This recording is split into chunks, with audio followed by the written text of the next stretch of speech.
ध्रुव चरित्र भाग 20। गुरुर्ब्रह्मा गुरुर्विष्णु गुरुर्देवो महेश्वर गुरुर साक्षात परब्रह्म तस्मै श्री गुरुवे नमः। क्रोध के कारण हमारा अपना कितना नुकसान होता है, इस पर विचार करें। ये तो सबका व्यक्तिगत अनुभव है कि हम अपने अनुभव से सीखते नहीं, तो हम काहे के साधक हैं। हम तो दुश्मन हैं अपने आप के। इसलिए हम कहते हैं कि कुछ भी करो बाबा, गुस्सा मत करो। अपनी मानसिक शांति का महात्म्य हमारे हृदय में नहीं होता, इसलिए हम गुस्सा कर करके जरा जरा सी बात पर अपने आप को अशांत और दुखी करते हैं। जिस दिन अंतःकरण की शुद्धि, पवित्रता, सहजता इत्यादि का महात्म्य हमारे हृदय में जागृत हो जाएगा, उस दिन क्रोधाग्नि हमेशा के लिए बुझ जाएगी। मनु महाराज ध्रुव जी को 4 साधनाएं बताते हैं: तितिक्षा, करुणा, मैत्री, सभी प्राणियों के प्रति संभाव। ऐसा करने वाले से ही भगवान प्रसन्न होते हैं। भगवान के प्रसन्न होने पर मनुष्य अपना शरीर छोड़कर मुक्त हो जाता है और ब्रह्म निर्वाण पद को प्राप्त कर लेता है। तितिक्षा का अर्थ है कि अपने कष्ट को समझदारी के साथ हंसते हुए स्वीकार करना। यह साधना हमें अपने से बड़ों के साथ करनी है। उनके द्वारा यदि हमें कुछ कष्ट मिलते हैं तो अपनी सहन शक्ति को बढ़ाओ। जिसके पास बड़ों के अपराधों को सहन करने की शक्ति नहीं, वो कभी बड़ों को आदर की दृष्टि से नहीं देख सकता। हमारी बड़ों के प्रति एक ही भावना हो, आदर की। हृदय में बड़ों के प्रति आदर की भावना को जागृत रखना ही तितिक्षा चाहिए। तो हमसे छोटे, उनसे अनेक अपराध हो सकते हैं, इसके प्रति क्षमा की भावना होनी चाहिए। तो हमारे समवयस्क हैं, दोस्त हैं, उसके द्वारा कुछ अच्छा बुरा हो जाए तो मैत्री की भावना रहे। अर्थात जैसे एक मित्र अपने मित्र को प्रेम से क्षमा कर देता है, मन में खोट नहीं आने देता, वैसे हम करें। चौथी बात बताई, समत्वेन च सर्वात्मा। च का व्यवहार ये बताता है कि साधु संतों के प्रति और बुरे लोगों के प्रति भी हमारा व्यवहार समतापूर्ण होना चाहिए। बुरे को बुरा कहने का अधिकार हमें भगवान ने नहीं दिया। बुरे हैं तो वे हैं, हमें क्या करना है। हमें तो बस सेवा करनी है, प्रेम करना है, किसी को सुधारना नहीं। इस सिद्धांत को पकड़ लो। कौन सा कि किसी को सुधारना नहीं। इस प्रकार का जीवन जिएंगे तो भगवान प्रसन्न होंगे, यानी उनकी प्राप्ति निश्चित रूप से होगी।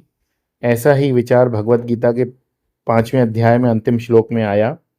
भोक्तारम यज्ञ तपसाम सर्वलोक महेश्वरम सुहृदम सर्वभूतानां ज्ञात्वा माम शांति मृच्छति। भगवान कहते हैं कि मैं ही यज्ञ हूँ और तप का भोक्ता हूँ। मैं सभी लोगों का महेश्वर हूँ। इतना होते हुए भी सूर्यदम सर्वभूतानाम, अर्थात सभी के हृदय में उनके हितैषी के रूप में हूँ। इस प्रकार जिनसे मुझको पहचान जिसने मुझे पहचान लिया, उसी के जीवन में शांति आती है। यहाँ बताया गया कि भगवान प्रसन्न होते हैं तब क्या होता है। मनुष्य प्रकृति के गुणों से मुक्त होता है। पुरुष ही प्रकृति गुणे विमुक्तः। प्रकृति का एक गुण है विकृति। इसके 3 गुण सत्व रज तम में बदलाव आता रहता है। कभी कोई बढ़ जाता है, कभी कोई। लेकिन जब मनुष्य इनके द्वारा प्रभावित नहीं होता तो उसे त्रिगुणातीत या जीवन मुक्त पुरुष कहते हैं। यहाँ मनु महाराज बता रहे हैं कि जो सबके साथ आदर, मैत्री, प्रेम पूर्वक रहता है, उससे भगवान प्रसन्न होते हैं, उसे जीवन मुक्ति की प्राप्ति हो जाती है। आगे बढ़ने से पहले हम एक बात और समझ लें कि जब हम साधु संतों और भक्तों का इतना गुणगान करते हैं तो ऐसी शंका आ सकती है कि क्या हम भगवान को कनिष्ठ बता रहे हैं। भक्त की महत्ता और भगवान की महत्ता में क्या अंतर है। हमें ये उत्तर एक अवधूत महाराज से मिला और हम आपको बता रहे हैं कि हमें समय समय पर अनेक लोग बताते थे कि स्वामी जी, हमारी अमुक समस्या थी, आप सपने में आए, फिर समस्या का समाधान हो गया। वे तो मुझे धन्यवाद देते थे कि लेकिन मैं परेशान हो जाता था कि ऐसा क्या। पढ़े पढ़ाए वेदांती होते हैं, वे तो कह देते हैं कि सपना मन का खेल है, लेकिन फिर समस्या सुलझ कैसे जाती है। ये प्रश्न हमें परेशान कर रहा था। एक बार एक अवधूत महात्मा के साथ रहने का अवसर मिला। पेड़ के नीचे चारों ओर गाय, गोबर, मूत्र इत्यादि। बीच में 3-4 दिन हम रहे उनके साथ। वे कब चिल्लाने लगेंगे, कब क्या करेंगे, कुछ पता नहीं। इसलिए उनसे कुछ पूछने का सवाल ही नहीं पैदा होता। 3-4 दिन बाद उन्होंने मुझसे बात की। तब हमने उनसे पूछा कि ऐसा होता है, मुझे कोई संदेह नहीं है कि मेरे पास कोई विद्या नहीं, फिर सब क्यों, कैसे हो रहा है, मुझे इससे बचाइए। उन्होंने एकदम सटीक उत्तर दिया कि भगवान निर्गुण निर्गुण निराकार हैं, लेकिन साधारण मनुष्य सगुण साकार के सिवा और कुछ ग्रहण करने में सक्षम नहीं। इसलिए भगवान को जब किसी का उद्धार करना होता है तो वो किसी एक नाम रूप के स्वयं स्वीकार करके भक्त के सामने सपने में या प्रत्यक्ष प्रकट हो जाते हैं। देखो कितनी सुंदर बात है, बहुत ध्यान देने वाली, कि इसका निष्कर्ष ये निकला कि हमारे हर एक के जीवन में नाना रूपों में भगवान आते ही रहते हैं, लेकिन हम नालायक उनको पहचानते नहीं। भगवान के ही शब्द गीता में है, अवजानन्ति माम मूढ़ा मानुषिम तनुमाश्रितः। भगवान ही हर रूप में आते हैं, लेकिन मनुष्य शरीर में आए भगवान को मूढ़ व्यक्ति पहचानते नहीं। साधु संतों की महत्ता ही भगवान की ही महत्ता है। वे ही उनके माध्यम से अभिव्यक्त होकर जगत का उद्धार कर रहे हैं। इसलिए साधु संत कभी नहीं कहते कि मैं उद्धार कर रहा हूँ। इसलिए हमारी साधना यही हो कि हमें इस जगत से कुछ पाना नहीं है। हम इस जगत में इस प्रकार रहें कि भगवान को एक माध्यम मिल जाए, भगवान हमारे माध्यम से अभिव्यक्त हों। भगवान आनंद स्वरूप हैं, अतः यदि हमारे माध्यम से जगत में आनंद की अभिव्यक्ति होती है तो समझ लें कि ये भगवान की अभिव्यक्ति है। यही हमारी उपलब्धि है। भगवान को परेशानी यही है कि उनका कोई घर नहीं होता, इसलिए उन्हें भक्त भी वैसे ही लगते हैं। अनिकेत, ऐसे भक्तों के माध्यम से ही भगवान अभिव्यक्त होकर जगत का उद्धार करते हैं। लेकिन यह बात हमें समझ में नहीं आती, इसलिए ऐसी बात कह दी जाती है कि साधु संतों द्वारा जो कार्य होता है वो भगवान के द्वारा भी नहीं हो सकता। ये हमारी समझ की कमी है। लेकिन भगवान को अच्छा बुरा कुछ भी कहें, उनको कोई फर्क नहीं पड़ता, क्योंकि उनके कान नहीं होते। हमारे कबीर जी का एक भजन है जिसमें वे कहते हैं कि गड़े देव को सब पूजते हैं, अनगढ़िया देव को कोई नहीं पूजता। गड़े देव का अर्थ है जिसका आकार तथा नाम रूप है। अनगढ़िया देव अर्थात बिना रूप और आकार वाला भगवान। लेकिन यही निर्गुण निराकार भगवान ही तो नाम रूप के माध्यम से अभिव्यक्त हो जाते हैं। मनु महाराज अपने पौत्र ध्रुव को उपदेश देते हुए ऐसी विचारधारा बताते हैं कि जिसके द्वारा दुखी व्यक्ति अपने दुख का तिरस्कार करके भगवान के प्रति समर्पित हो सकता है।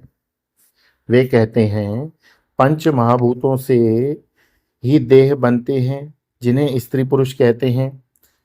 इन्हीं स्त्री पुरुष के दूसरे स्त्री पुरुष बनते हैं। इस प्रकार प्रकृति का क्रम चलता रहता है। इस संपूर्ण जगत के निर्माण कर्ता भगवान, इसका अभिन्न निमित्त उपादान कारण, इसी में ही भगवान काल रूप से अभिव्यक्त होते हैं। तो पंच महाभूतों में क्षोभ उत्पन्न होता है, जिससे इस सृष्टि का निर्माण होता है। इस प्रकार पंच भौतिक सृष्टि का निर्माण करने के बाद भगवान इसमें जीव रूप से प्रवेश करते हैं। फिर अच्छे बुरे कर्मों का चक्र चलता रहता है। भगवान की लीला को कोई समझ नहीं सकता। भगवान सारी सृष्टि में समाये हुए हैं, उनके लिए कोई अपना पराया नहीं। जैसे वायु के साथ धूल चलती रहती है, उसी प्रकार समस्त जीव भगवान की काल शक्ति के प्रभाव में अपने कर्मानुसार सुख दुख आदि फल भोगते, भगवान सर्वसमर्थ और कर्म के अनुसार प्रत्येक जीव की आयु घटाते बढ़ाते रहते हैं। वे क्या करना चाहते हैं इसे कोई नहीं जानता। वत्स, तुम्हारे भाई को यक्ष ने नहीं मारा, उनको ही नहीं, उसको ही नहीं, सभी प्राणियों को मारने जिलाने वाले भगवान हैं। ब्रह्मा आदि भी उनकी आज्ञा पर चलते हैं। तुम उन्हीं परमात्मा की शरण लो। जब तक हृदय में कर्तृत्वाभिमान जिंदा है, तब तक इस सिद्धांत का त्याग मत करना कि जीवन में जो कुछ भी सुख दुख हमें मिल रहा है उसके लिए हम स्वयं जिम्मेदार हैं, दूसरा कोई नहीं।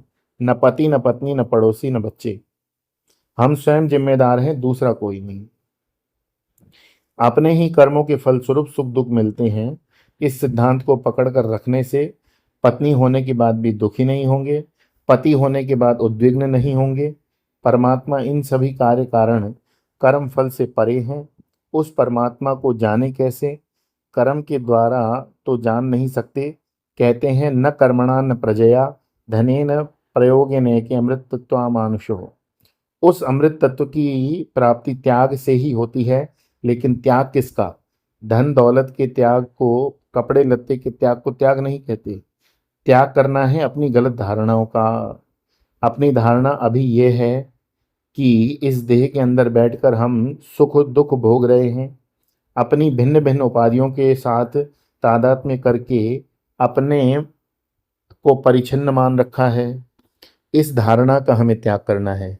वेदांत पढ़कर धारणा बन जाती है कि देह के अंदर प्राण है, प्राण के अंदर मन, मन के अंदर बुद्धि, बुद्धि के अंदर आनंदमय कोश, जिसमें छोटा सा टूटे चावल के दाने सा मैं हूँ।